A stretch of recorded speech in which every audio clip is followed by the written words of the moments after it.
সবাইকে প্রীতি, শুভেচ্ছা ও শুভ কামনা জানিয়ে শুরু করছি। প্রিয় শিক্ষার্থীরা, আশা করি সবাই অনেক অনেক ভালো আছো এবং বাসায় থেকে নিয়মিত পড়াশোনা করছো। আমি মিনু সুচরিতা, সহকারী শিক্ষক, government laboratory high school, Mymensingh. সপ্তম শ্রেণীর বাংলা ক্লাসে তোমাদের সপ্তবর্ণা বইয়ের প্রথম গল্পটি নিয়ে আজ আমি আলোচনা করব। পৃথিবীতে হাজারো সম্পর্কের মাঝে সবচেয়ে তাৎপর্যপূর্ণ সম্পর্কের বন্ধন গড়ে ওঠে সন্তান এবং মাতা-পিতার মধ্যে। সন্তানের জন্য পিতামাতাই একমাত্র নিরাপদ স্থান। দেশকালের সীমারেখা পিতৃহৃদয়ের স্বাভাবিক প্রবণতায় কোনো প্রভাব বিস্তার করে না। যে দেশের, যে সময়ের বা যে সংস্কৃতির মানুষ হোক না কেন, পিতা সবসময় তার সন্তানকে একই রকমভাবে ভালোবাসেন। সন্তান এবং পিতার মধ্যকার ভালোবাসার অনুভূতিগুলো সবসময়ই একই রকম ও অকৃত্রিম।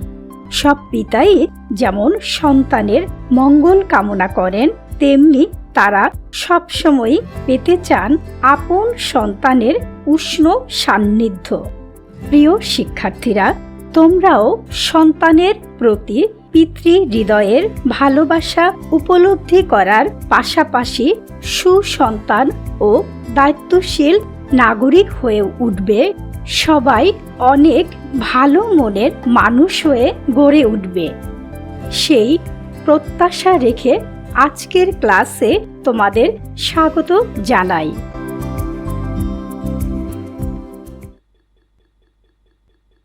এরকম এক স্নেহপ্রবণ পিতার অনুভূতি নিয়ে কাবুলিওয়ালা ছোট গল্পটি লিখেছেন বিশ্বকবি রবীন্দ্রনাথ ঠাকুর। এটি একটি মেয়ের জন্য তার বাবার ভালোবাসার গল্প। গল্পটি রচিত হয়েছে কাবুলিওয়ালা ও অন্য একটি দেশের সন্তানতুল্য মেয়ের মধ্যে স্নেহ, ভালোবাসা আর বন্ধুত্বপূর্ণ সম্পর্ক নিয়ে। এটি এমন একটি প্রেম যা জাতি, ধর্ম ও ভাষার সীমানা অতিক্রম করেছে। এবার চলো শিখনফল জেনে নেই। এই পাঠ শেষে তোমরা রবীন্দ্রনাথ ঠাকুরের পরিচয় বলতে পারবে, শব্দের অর্থ উল্লেখ করে তা দিয়ে বাক্য তৈরি করতে পারবে, ভৌগোলিক ও সাংস্কৃতিক সীমার ঊর্ধ্বে পিতৃস্নেহের সর্বজনীনতার স্বরূপ বিশ্লেষণ করতে পারবে। এবার চলো লেখক পরিচিতি জেনে নেই। রবীন্দ্রনাথ ঠাকুর 1861 খ্রিস্টাব্দে 7 মে 25 বৈশাখ 1268 বঙ্গাব্দ কলকাতার জোড়াসাঁকোর বিখ্যাত ঠাকুর পরিবারে জন্মগ্রহণ করেন। কাব্য, ছোট গল্প, উপন্যাস, নাটক, প্রবন্ধ, সঙ্গীত, সাহিত্যের সকল শাখা তার আশ্চর্য অবদানে সমৃদ্ধ হয়েছে। ব্যাকরণ, ভাষাতত্ত্ব, ছন্দ এবং চিত্রকলাতেও তিনি অসামান্য অবদান রেখেছেন। রবীন্দ্রনাথ ঠাকুরের লেখা গ্রন্থের সংখ্যা অনেক। ছোটদের জন্য লেখা তার বিভিন্ন রচনা সংকলিত হয়েছে কৈশোরক নামে একটি সংকলনে। 1913 খ্রিস্টাব্দে ইংরেজিতে অনুদিত গীতাঞ্জলি কাব্যের জন্য তিনি এশীয়দের মধ্যে প্রথম সাহিত্যে নোবেল পুরস্কার লাভ করেন। অনন্য সাধারণ তার প্রতিভা। তিনি একাধারে সাহিত্যিক, চিন্তাবিদ, শিক্ষাবিদ, সুরকার, গীতিকার, নাট্যকার, নাট্য প্রযোজক এবং অভিনেতা। শান্তিনিকেতন ও বিশ্বভারতীর মতো প্রতিষ্ঠান গড়ে তিনি শিক্ষায় নতুন ধারা সৃষ্টি করেছেন। রবীন্দ্রনাথ ঠাকুরের একটি দেশপ্রেমমূলক গান, আমার সোনার বাংলা আমি তোমায় ভালোবাসি, গানটি আমাদের অর্থাৎ বাংলাদেশের জাতীয় সঙ্গীত। রবীন্দ্রনাথ ঠাকুর 1941 খ্রিস্টাব্দের 7 আগস্ট 22 শ্রাবণ 1348 বঙ্গাব্দ কলকাতায় মৃত্যুবরণ করেন।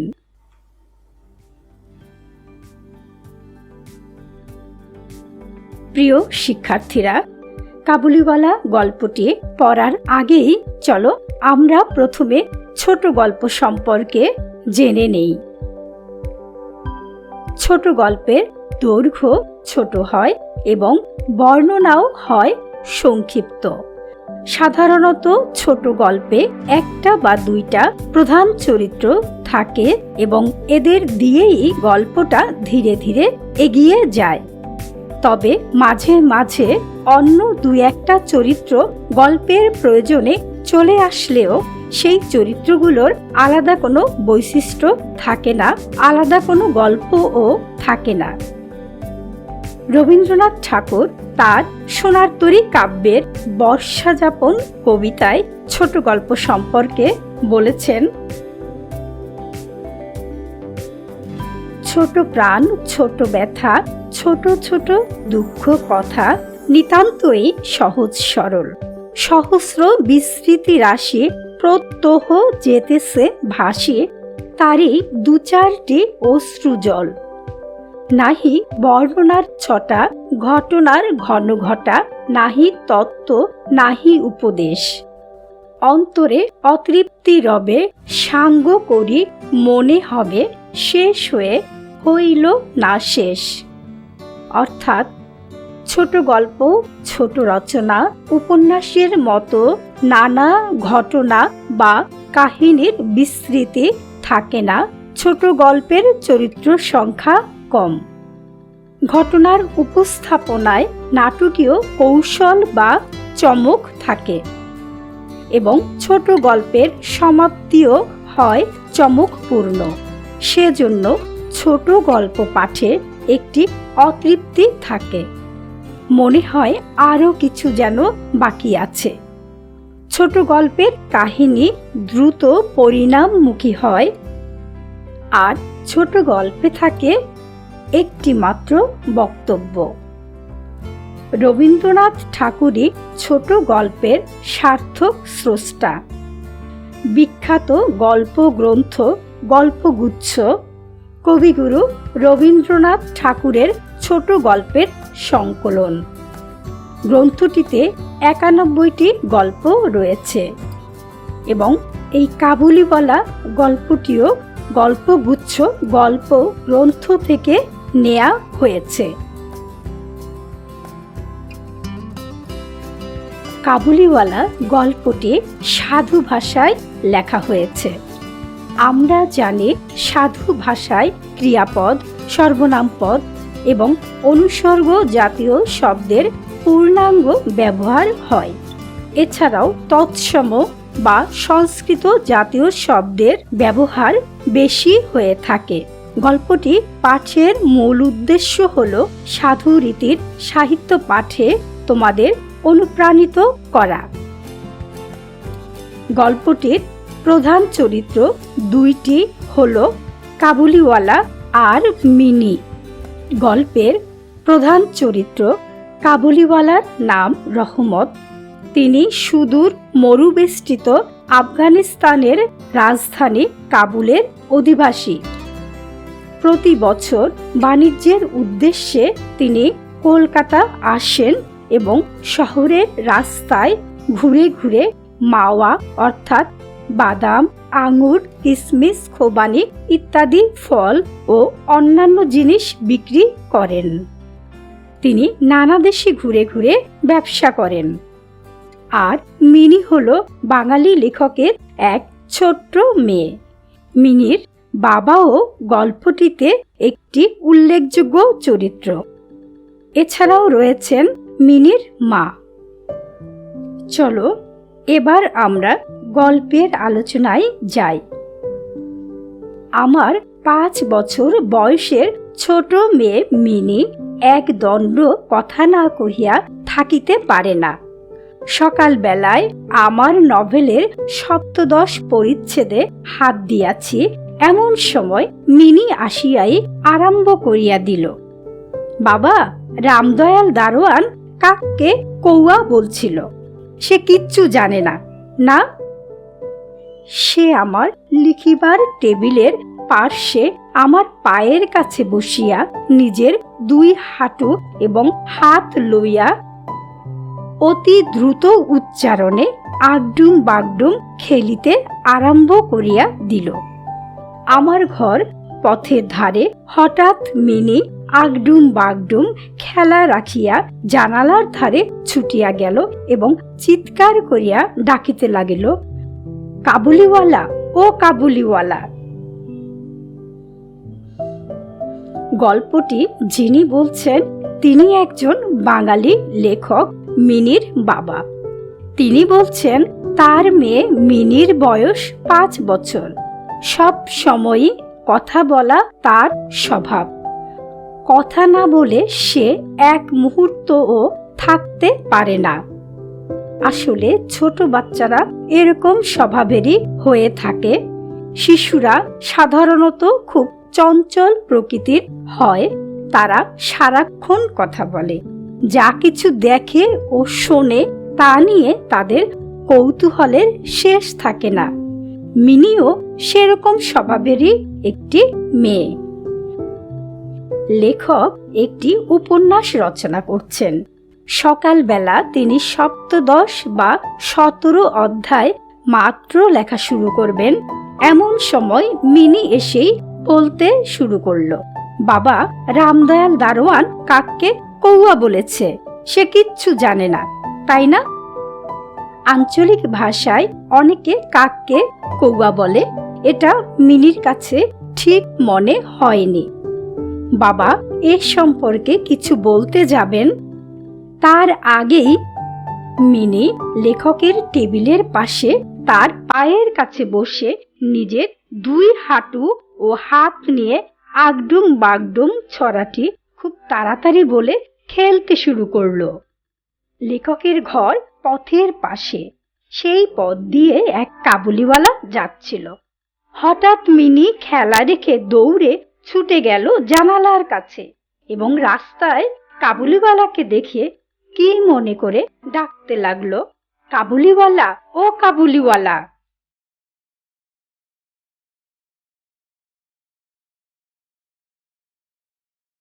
ময়লা ঢিলা কাপড় পরা, পাগড়ি মাথায়, ঝুলি ঘাড়ে, হাতে গোটা 2-4 আঙুরের বাক্স এক লম্বা কাবুলিওয়ালা পথ দিয়া যাইতেছিল। তাহাকে দেখিয়া আমার কন্যা রত্নের কিরূপ ভাবোদয় হইল বলা শক্ত। তাহাকে ঊর্ধ্বশ্বাসে ডাকাডাকি আরম্ভ করিয়া দিল। মিনির চিৎকারে যেমনি কাবুলিওয়ালা হাসিয়া মুখ ফিরাইল এবং আমাদের বাড়ির দিকে আসিতে লাগিল, অমনি সে ঊর্ধ্বশ্বাসে অন্তঃপুরে দৌড় দিল। তাহার আর চিহ্ন দেখিতে পাওয়া গেল না।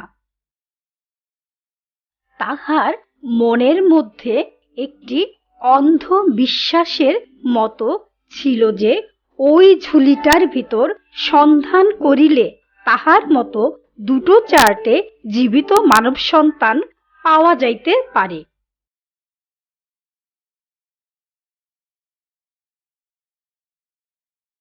কাবুলিওয়ালা ছিল অনেক লম্বা, ময়লা ঢিলা কাপড় পরা, মাথায় ছিল পাগড়ি, ঘাড়ে ঝুলি এবং হাতে ছিল 2-4টে আঙুরের বাক্স। মিনির ডাকাডাকি শুনে কাবুলিওয়ালা হাসি মুখে লেখকের বাড়ির দিকে আসতে লাগলো। তা দেখে মিনি ভয়ে অতি দ্রুত ঘরের ভিতর চলে গেল। মিনির ধারণা ছিল কাবুলিওয়ালার কাঁধের ওই ঝুলিতে তার বয়সী 2-4 জন ছেলে মেয়ে ভরে রাখা হয়েছে।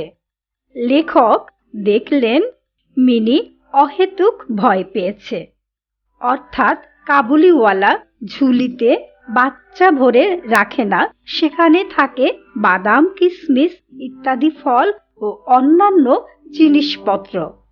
তিনি মিনির এই ভয় কাটিয়ে ওঠার জন্য তাকে ঘরের ভিতর থেকে ডেকে আনলেন। কিন্তু মিনির কাছে কাবুলিওয়ালা সম্পূর্ণ অপরিচিত। তার বিশাল দেহ, অদ্ভুত পোশাক আর ওই কাঁধের ঝুলি সবকিছুই কেমন যেন সন্দেহজনক। অবশেষে মিনি বাবার ডাকে কাবুলিওয়ালার সামনে এসে বাবার গা ঘেঁষেই দাঁড়িয়ে থাকলো। কাবুলিওয়ালা মিনিকে ঝুলির ভেতর থেকে বের করে কিশমিশ খোবানি দিতে গেলে এতে মিনির সন্দেহ আরো বেড়ে গেল। সে ভয়ে আরো জড়সড় হয়ে বাবার হাঁটুর কাছে এসে দাঁড়ালো। যদি কাবুলিওয়ালা তাকে কিছু বলে, সে যেন বাবাকে ধরে ফেলতে পারে। এভাবেই তাদের প্রথম পরিচয় হলো।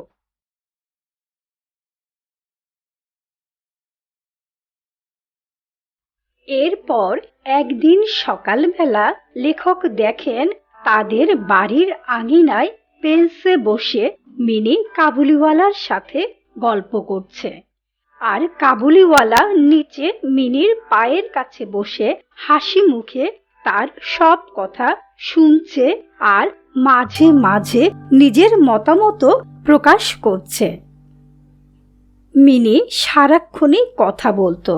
তার এই 5 বছরের জীবনে তার কথাগুলো একমাত্র বাবাই গভীর মনোযোগ দিয়ে শুনতেন। কিন্তু কাবুলিওয়ালার সাথে বন্ধুত্ব হওয়ার পর সেও হয়ে উঠেছে মিনির একজন মনোযোগী শ্রোতা। অন্যদিকে মিনির আঁচলও থাকতো সব সময়ই বাদাম কিশমিশে ভরা। মিনি কাবুলিওয়ালাকে প্রথমে ছেলে ধরা ভেবেছিল, কিন্তু পরে তার হাসি মাখা মুখ ও স্নেহপূর্ণ আচরণে সেই ভয় দূর হয়। এভাবে ছোট বাঙালি মেয়ে মিনির সাথে ভাব জমে ওঠে কাবুলিওয়ালার। গড়ে ওঠে তাদের অলিখিত স্নেহ, ভালোবাসা আর বন্ধুত্বপূর্ণ সম্পর্ক। মিনির বাবা খবর পেয়েছেন এটা তাদের দ্বিতীয়বার দেখা নয়। প্রায় প্রতিদিনই পেস্তা বাদাম এগুলো দিয়ে রহমত নামের এই কাবুলিওয়ালা তার ছোট মেয়ের ছোট হৃদয়ের অনেকটা জায়গায় দখল করে নিয়েছে। লেখক দেখলেন এই দুই বন্ধুর মধ্যে গুটি কতক বাঁধা কথা এবং ঠাট্টা প্রচলিত আছে, যথা রহমতকে দেখিবা মাত্র আমার কন্যা হাসিতে হাসিতে জিজ্ঞাসা করিত, কাবুলিওয়ালা ও কাবুলিওয়ালা, তোমার ও ঝুলির ভিতর কি? রহমত একটা অনাবশ্যক চন্দ্রবিন্দু যোগ করিয়া হাসিতে হাসিতে উত্তর করিত হাতি। উহাদের মধ্যে আরো একটা কথা প্রচলিত ছিল। রহমত মিনিকে বলিত, খোকি তুমি শ্বশুর বাড়ি কখনো যাবে না। কথাটার কোনো একটা জবাব না দিয়া চুপ করিয়া থাকা নিতান্তই তাহার স্বভাব বিরুদ্ধ। সে উল্টিয়া জিজ্ঞাসা করিত, তুমি শ্বশুর বাড়ি যাবে? রহমত কাল্পনিক শ্বশুরের প্রতি প্রকাণ্ড মোটা মুষ্টি আস্ফালন করিয়া বলিত, আমি শ্বশুরকে মারবে। লেখক দেখেন এই দুই বন্ধুর মধ্যে সবসময় কিছু হাসি ঠাট্টা তামাশা হতো। যেমন মিনি কাবুলিওয়ালাকে দেখা মাত্রই জিজ্ঞেস করত, কাবুলিওয়ালা ও কাবুলিওয়ালা, তোমার ও ঝুলির ভিতর কি? তখন রহমত বলতো, হাতি। রহমত আরো বলতো, খুকি, তুমি কখনো শ্বশুর বাড়ি যাবে না। মিনি এ কথার অর্থ না বুঝে উল্টো তাকে প্রশ্ন করত, তুমি শ্বশুর বাড়ি যাবে? রহমত জোরে মুঠি নাড়িয়ে বলতো, আমি শ্বশুরকে মারব।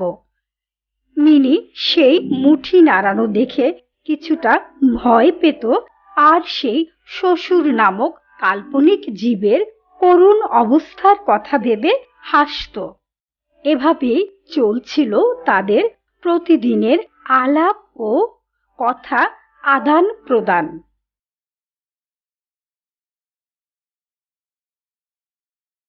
মিনির মা অত্যন্ত শঙ্কিত স্বভাবের লোক। রহমত কাবুলিওয়ালার সম্বন্ধে তিনি সম্পূর্ণ নিঃসংশয় ছিলেন না।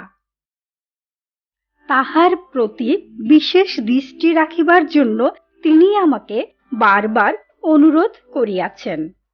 একদিন সকালে আমার ছোট ঘরে বসিয়া প্রুফশিট সংশোধন করিতেছি, এমন সময় রাস্তায় ভারী একটা গোল শোনা গেল। আমি দ্বারের বাহিরে গিয়া পাহারাওয়ালাকে দাঁড় করাইলাম। জিজ্ঞাসা করিলাম, ব্যাপারটা কি? কিয়দংশ তাহার কাছে, কিয়দংশ রহমতের কাছে শুনিয়া জানিলাম যে আমাদের প্রতিবেশী একজন লোক রামপুরি চাদরের জন্য রহমতের কাছে কিঞ্চিত ধারিত। মিথ্যাপূর্বক সেই দেনা সে অস্বীকার করে এবং তাহাই লইয়া বৎসা করিতে করিতে রহমত তাহাকে এক ছুরি বসাইয়া দিয়াছে। লেখক মিনি আর কাবুলিওয়ালার এই সহজ সুন্দর সম্পর্ককে স্বাভাবিকভাবে নিলেও মিনির মা ভালো চোখে দেখতেন না। তার মনে সন্দেহ হতো, যদি কাবুলিওয়ালা মিনিকে নিয়ে যায় অথবা যদি মিনির কোনো ক্ষতি হয়, সেই আশঙ্কায় তিনি মিনির বাবাকে বিশেষ অনুরোধ করেছেন কাবুলিওয়ালার প্রতি সবসময় সতর্ক দৃষ্টি রাখার জন্য।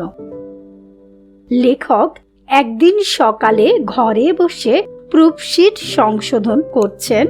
প্রুফশিট সংশোধন হলো কোনো গ্রন্থ বা অন্য কিছু ছাপানোর আগে তা মূল লেখার সাথে মিলিয়ে দেখা। কোথাও ভুল থাকলে তা সংশোধনের মাধ্যমে ঠিক করাকে বোঝায়।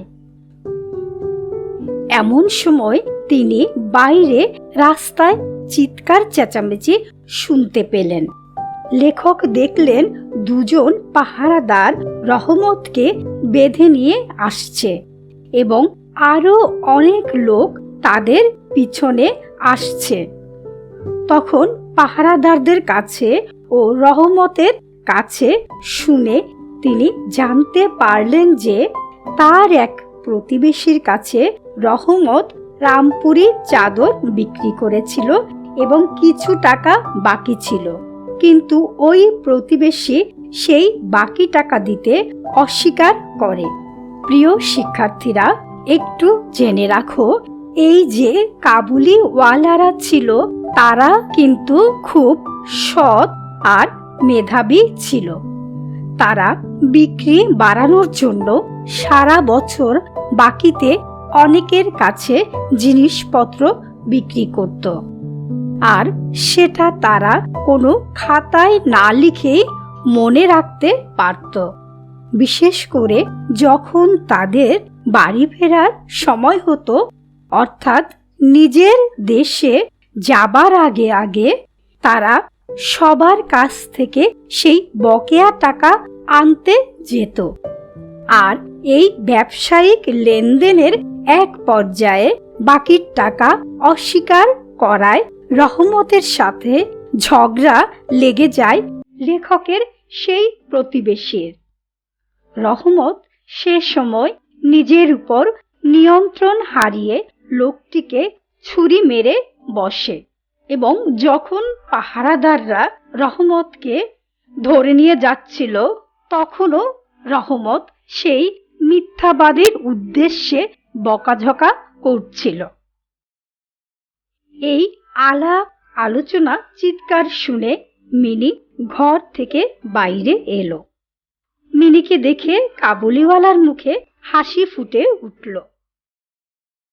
মিনি দেখল কাবুলিওয়ালার ব্যাগ আজ আর নেই, তাই সে তাকে বলল, তুমি শ্বশুরবাড়ি যাবে? রহমত বলল, সেখানেই যাচ্ছে। মিনি খুবই মন খারাপ করলো, কারণ সে কাবুলিওয়ালার উত্তরে সন্তুষ্ট হলো না। এই সাংঘাতিক অপরাধের জন্য রহমতের কয়েক বছর জেল হলো। কিছুদিন পর এক সময় সবাই কাবুলিওয়ালার কথা ভুলে গেল। মিনি ভুলে গেল, মিনির বাবাও ভুলে গেলেন।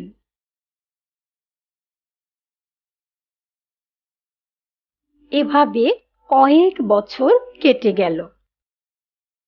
মিনিও বড় হয়ে গেছে। আজ মিনির বিয়ে, সানাই বাজছে। মিনির বাবা মিনির বিয়ের দিন ঘরে বসে বিয়ের হিসেব দেখছেন। এমন সময় রহমত এসে তাকে সালাম দিল। লেখক প্রথমে রহমতকে চিনতে পারেননি, কারণ তার সেই লম্বা চুল, কাঁধের ঝুলি, এমনকি শরীরের সেই তেজও ছিল না। অনেক বছর জেলখানায় থাকার পর তার শরীর ও চেহারার অনেক পরিবর্তন হয়েছে। সবশেষে তার হাসি দেখে লেখক তাকে চিনতে পারলেন। সে জানালো কাল সন্ধ্যায় জেল থেকে ছাড়া পেয়েছে। লেখক বললেন, রহমত, আজ আমাদের বাড়িতে একটা বিশেষ কাজ আছে, তুমি আজ চলে যাও, অন্য দিন এসো। এমন সময় রহমত দরজা পর্যন্ত চলে গেল এবং একটু দ্বিধা নিয়ে বলল, আমার খোকি কেমন আছে? একবার কি খোকিকে দেখতে পাবো না? অর্থাৎ রহমত জেল থেকে ছাড়া পেয়ে মিনির সাথে দেখা করার জন্যই আজ তাদের বাড়িতে এসেছে। কিন্তু সংস্কার বশত লেখক মিনির বিয়ের শুভ দিনে তার কোনো অমঙ্গল হোক সেটা চান না। তাই একজন জেল ফেরত আসামি তার সাথে দেখা করতে চাওয়ায় লেখক এবার একটু বিরক্ত হলেন। তিনি আবারও বললেন, রহমত, তুমি চলে যাও, আজ কারোর সাথে দেখা হবে না। কাবুলিওয়ালা একথা শুনে একটু কষ্ট পেল এবং সে দরজার কাছে গিয়ে লেখককে আবার সালাম দিল। এবার লেখকও একটু মনে ব্যথা পেলেন, কারণ তিনি মনে প্রাণে একজন মানবিক মানুষ। ভাবছেন রহমতকে ফিরিয়ে দেওয়া ঠিক হলো কিনা। তিনি রহমতকে ডাকবেন। এমন সময় রহমতি আবার ফিরে এলো এবং কিছু বাদাম ও আঙুর বের করে লেখককে দিয়ে বলল, এগুলো মিনিকে দেবেন। তখন লেখক দাম দিতে চাইলে সে টাকা নিতে রাজি হলো না। বলল, সাহেব, আমি সওদা করি না, আমি ব্যবসা করতে আসিনি, আমি শুধু মিনির ভালোবাসার টানে এখানে এসেছি, এগুলো মিনিকে দেবেন। দেশেও মিনির মতো আমার একটি ছোট্ট মেয়ে আছে, ওর মুখটাই মনে করে আমি আঙুর, বাদাম, কিশমিশ এগুলো মিনিকে দিতাম, ওর সাথে গল্প করতাম। নিজের মেয়ের মতোই আমি মিনিকে ভালোবাসতাম।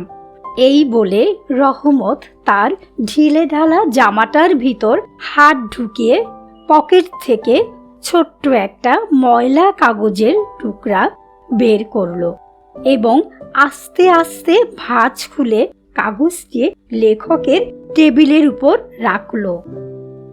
লেখক দেখলেন কাগজের উপর আছে ভূষা অর্থাৎ কয়লা বা কালি দিয়ে নেয়া একটি ছোট হাতের ছাপ। মেয়ের এই স্মৃতিচিহ্নটুকু নিয়ে রহমত প্রতি বছর এখানে আসে মাওয়া বিক্রি করতে। লেখকের চোখ ছলছল করে উঠল। তিনি ভিতর থেকে বিয়ে বাড়ির অনেকের আপত্তি থাকা সত্ত্বেও মিনিকে ডেকে পাঠালেন। লাল শাড়ি পরা, কপালে চন্দনের সাজ বধূ বেশে মিনি কাবুলিওয়ালার সামনে এসে দাঁড়ালো। রহমত অবাক হয়ে গেল মিনিকে দেখে। সে অনেক বড় হয়ে গেছে। তাই তাদের সেই আগের আলাপ আজ আর জমল না। তারপরও রহমত বলল, খুকি, তুমি শ্বশুর বাড়ি যাবে? এ কথা শুনে মিনি লজ্জায় মাথা নিচু করল। এরপর মিনি বাড়ির ভিতরে চলে গেল। লেখকের কাবুলিওয়ালার সাথে মিনির প্রথম পরিচয়ের দিনটির কথা মনে পড়ল। তারও মন ব্যথায় ভরে উঠল। এই ভেবে যে রহমত তার মেয়েকে ছোট রেখে এদেশে এসেছে, আজ তার মেয়েও এত বড় হয়েছে, কিন্তু কতগুলো বছর তাদের দেখা হয়নি। লেখক কাবুলিওয়ালাকে মিনির বিয়ের খরচ কমিয়ে একটি নোট বা কিছু টাকা দিলেন আর বললেন, তুমি দেশে তোমার মেয়ের কাছে ফিরে যাও। তোমাদের বাবা মেয়ের মিলনে আমার মিনির মঙ্গল হবে। এই ছিল কাবুলিওয়ালা গল্পটি। কাবুলিওয়ালা গল্পে পিতৃত্বের সার্বজনীন রূপটি ফুটে উঠেছে গল্পকথকের মেয়ে মিনির মধ্যে। রহমত তার মেয়ের অস্তিত্ব খুঁজে পায়, তাই সে মিনিকে ভালোবাসে। আবার গল্পকথকও রহমতের মেয়ের কথা ভেবে তার প্রতি সহানুভূতিশীল আচরণ করে। এভাবে কাবুলিওয়ালা গল্পে রবীন্দ্রনাথ ঠাকুর আফগানিস্তানের মরু পর্বতের রুক্ষ প্রকৃতিতে গড়ে ওঠা একজন পিতা এবং নাতিশীতোষ্ণ আবহাওয়ার একজন বাঙালি পিতার ভিতরের স্নেহপ্রবণ মনের ঐক্য সম্পর্কে ধারণা দিয়েছেন। তাই তারা একে অন্যের পাশে দাঁড়িয়েছে, এমনকি নিজের কন্যার প্রতি স্নেহের টানে সমস্ত প্রতিবন্ধকতা ও সামাজিক বাধাও তারা অতিক্রম করেছেন। তাই এই যে বাবারা, তারা যে দেশেরই হোক, যে সংস্কৃতিরই হোক, তারা সবসময় চান তাদের সন্তান ভালো থাকুক, সুখে থাকুক, শান্তিতে থাকুক। প্রিয় শিক্ষার্থীরা, এবার চলো আমরা আজকের পাঠের নতুন কিছু শব্দের অর্থ জেনে নেই। নভেল, উপন্যাস, খোবানি, বাদাম জাতীয় ফল, দুহিতা, কন্যা বা মেয়ে। অন্তঃপুর, বাড়ির ভিতরের অংশ। দ্বার, দরজা, লড়কি, মেয়ে।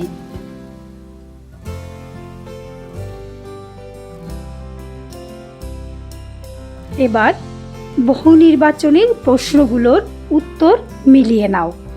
রবীন্দ্রনাথ ঠাকুর কত সালে জন্মগ্রহণ করেন? 1858 সালে, 1859 সালে, 1860 সালে, 1861 সালে। সঠিক উত্তর 1861 সালে। কাবুলিওয়ালা গল্পে শঙ্কিত স্বভাবের মানুষটি কে?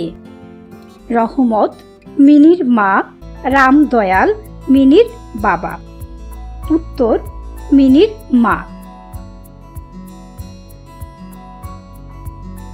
সুপ্রিয় শিক্ষার্থীরা, তোমাদের জন্য বাড়ির কাজ হলো ভিন্ন দেশ ও প্রকৃতি আলাদা হলেও সকল পিতৃ হৃদয়ের স্নেহ মমতার প্রবণতা যে একই তা কাবুলিওয়ালা গল্প অবলম্বনে লেখো। তোমরা সবাই ভালো থাকবে, সুস্থ থাকবে, বাসায় বসে বেশি বেশি পড়াশোনা করবে। আজকের মতো সবাইকে ধন্যবাদ জানিয়ে এখানেই শেষ করছি।